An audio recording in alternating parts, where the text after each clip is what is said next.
Hey guys, welcome back to another episode of One Thought Audio with your hosts James and Aidan. Today is another top 10 episode, and we'll be doing the top 10 Ring of Honor champions. Aidan, kick us off. I'll kick us off with one of my favourite wrestlers, Davey Richards. He held a title for 321 days. Yep. Defended it 10 times before he lost it to Kevin Steen in 2012. Not a bad person to drop to. No, not a bad person to drop to. I love Davey Richards. He has some incredible matches. I'm pretty sure, if I just have a quick look on here, I'm pretty sure he beat Eddie Edwards for it. Yes, he did. Yes, because the thing was that everyone thought Richards would be the first to out of the Wolves to win the world title, and then Eddie won it, and that started the feud between the two. That Davey was annoyed that Eddie was the first to win it. Okay, that's where it went from there. So my second is one of only two Ring of Honor World Champions in company history, Austin Aries.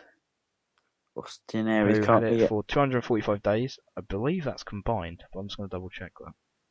Yeah, but he's currently in NXT. Yes, he is currently down in NXT. there now. No, I'm wrong. That is only one reign. 419 combined. Need to update your stats. I do. He had so how many defences did he have overall? Because I must have got that wrong as well. 29 defences overall. Making us look mediocre here. 29 defences overall. That's the only information I've got wrong. He lost it the first time to CM Punk in 2005. And then to Tyler Black, now known as Seth Rollins, in 2010. So talking about your best people to drop to. Exactly. Not too shabby at all. No, two of the best in the world. Most definitely. The next one is Jay Briscoe. Yeah. Who is the other person to have held the title 2 times. The only 2 people in history, Austin Aries and Jay Briscoe. Has held the title for a combined 375 days for his 2 reigns.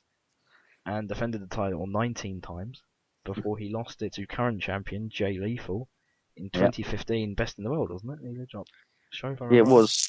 It was the anniversary, wasn't it? No, 2014. No, 2015. 2015. Jay Lethal won the TV title in 2014. Yeah. So that is my 4th. Obviously, Jay Briscoe is been in the company pretty much from day one. One of the biggest. He's the biggest face of the company. If you say Ring of Honor, I immediately think of Jay Briscoe. Both of Briscoes, really. I think Adam Cole. He went 2 years undefeated. Not pinned, not submitted. It's just one of the biggest people in Ring of Honor, really. If they lost him, they'd be really screwed. My 4th is Samoa Joe, who, in my opinion, he really made the Ring of Honor title. Without him having the title, it wouldn't be worth as much as it is today. He had it for 645 days, which is quite a long time, I think you'd agree. Yeah. 29 defences, and he lost it to Austin Aries in 2004. He has the most combined days as champion in Ring of Honor history. And yeah, he's just such an important reign in Ring of Honor history, I think.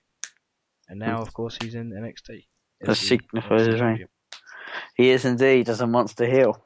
And as my last pick, another man that you'll know if you watch WWE, is Bryan Danielson, aka Daniel Bryan. He had a combined 462 days as champion, and a joint record title defences at 38. That's not bad. And he lost the title to Homicide in 2006. And again, just I'm not sure Homicide's title reign was the best, if I'm being completely honest. No, it's a very odd person to drop to, especially when he unified the titles. Homicide is a good wrestler. Didn't they unify the Pure title? The Pure and the Ring of Honor title. Well, Homicide wasn't bad at the time, but it was just, it's an odd one. Yeah, it is an odd one to drop to Homicide. Who's got these same defences on my top list to make it a top 10 is Nigel McGuinness, who's also had one reign. Who's defended an Englishman to win the title. Yes, who's defended the belt 38 times as well. And he held it for 545 days. Almost a whole 100 days more than Daniel Bryan. Yeah, and he did the same amount of defences. Who's not working their hardest? And then he dropped to Jerry Lynn in 2009. Another bit of an odd one, though. It is another odd one, very odd. As we were saying, I think the only thing is that Jerry Lynn's always been a really solid worker. Never been world champion, just to be like, we'll give you this. It's quite a big person to drop it to as well, having it for 545 days and then dropping it to someone like Jerry Lynn. It's a big put over. Yeah, it is. It's a massive one. And then, so moving on, my next person is a man who's now retired, who's gone to UFC. CM Punk, a massive icon in Ring of Honor. Deserved of the list, even though he only had the belt once. He only did 4 defenses, and he held the belt for 55 days.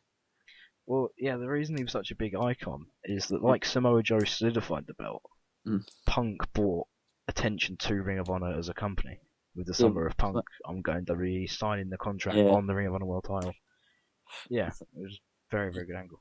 And then he went and dropped it to Jamie Noble. James Gibson. Gibson, yeah. Yeah. Jamie Noble in 2005. I have that on DVD when he dropped it. It was a really good match, actually. It was a fatal 4-way.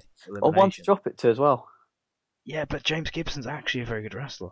I was really shocked if you've watched WWE before you got into Ring of Honor, which most, like 99% probably have. You look at that and you're like, holy shit, how has he dropped to Jamie Noble? Yeah, the guy who was Cruiserweight champion. But then when you watch James Gibson in Ring of Honor, he was very, very good. So, moving on, my next person on my list is Seth Rollins, aka Tyler Black in Ring of Honor. He had one reign. He held the belt for 210 days with 7 defenses, dropping to Roderick Strong in 20. I have 2 points to make about this. One, during his reign, he has one of my top 10 favourite matches ever, which was Davey Richards, which I think went about 40 minutes, and it was amazing. It was a Border Wars, I think, or was it Final Battle? It was in Canada, which makes me think it was Border Wars. But I also think it was Final Battle for some reason. Anyway, it was an amazing match, about 40 minutes, one of the best I've ever seen. 2 great workers going. The other thing was that the Ring of Honor fans wanted him as champion. And when he got it, they turned on him completely and wanted him to lose every single time. And that's why they did. That's what I remember as well. Also, you just can't go wrong putting the belt on Tyler Black. But then it goes around a little bit. He must sympathise a bit with Reigns because he sort of had that himself. He probably does. Obviously, a much smaller scale, but he still encountered it. Where at one point they liked you, and the next minute they didn't want you to have the belt anymore and stuff. So. And then I'm going to move on to my next one. A big man in Ring of Honor, Kevin Steen. Oh, he also only had one reign. Well, he's now Kevin Owens in WWE. He had 20 defenses, and then he held the top for 328 days before dropping to Jay Briscoe in 2013. He was also part of one of the biggest storylines in Ring of Honor history during this time when he was leader of... Well, him and Steve Corino were the leaders of Scum. Scum, yes. When they were trying to take over Ring of Honor, so it was obviously a really big storyline, and Steen was at the forefront of that with Steve Corino. One of the main leaders of the roster. And now, just before I get on to my last one, is with this list, everyone who's gone to WWE has been really successful. Yes. And if they've been successful in TNA as well, to be fair, if they haven't been successful in WWE. And then my last person, someone who wasn't quite successful in TNA, who's the current Ring of Honor champion, Jay Lethal. He was X Division champion, tag team champion, I think as well. Never got to the world title. No, but no one ever imagined him to be world champion until Ring of Honor did it, to be fair. We only remember him for his woo-off with Ric Flair. I remember him as Black Machismo as well. And he's currently in his first reign. He's currently on 26 defences, and he has done 394 consecutive days as champion right now. He's had some solid matches. He beat Jay Briscoe. He ended his 2-year spell, which was huge. Massive put over in the company. He's also beaten AJ Styles. He has Styles. Who else has he beaten? Everybody in Ring of Honor. Basically, Strong. He went an hour Broadway with Strong. Yeah, hasn't he done Cole and Riley as well? At the same time, yeah. Yeah. And he's done O'Reilly on his own. And he's done Matt Sydal. He's done pretty much everybody. He's got actually no one to drop to. No, he really doesn't. So this Ring of Honor put themselves into a slight corner, as we keep saying. That's putting it lightly. With Jay Lethal, who knows how long his reign's going to hold on for? Very true, and who he's going to drop to, who knows? But that is it for another top 10 episode, rounding off our top 10 Ring of Honor champions. If you feel there's anyone we've missed, or you feel there's anyone that should have been included, feel free to comment down below. And thank you all for watching. Be sure to like, comment, and subscribe, and we'll catch you all next time. Ta-ra.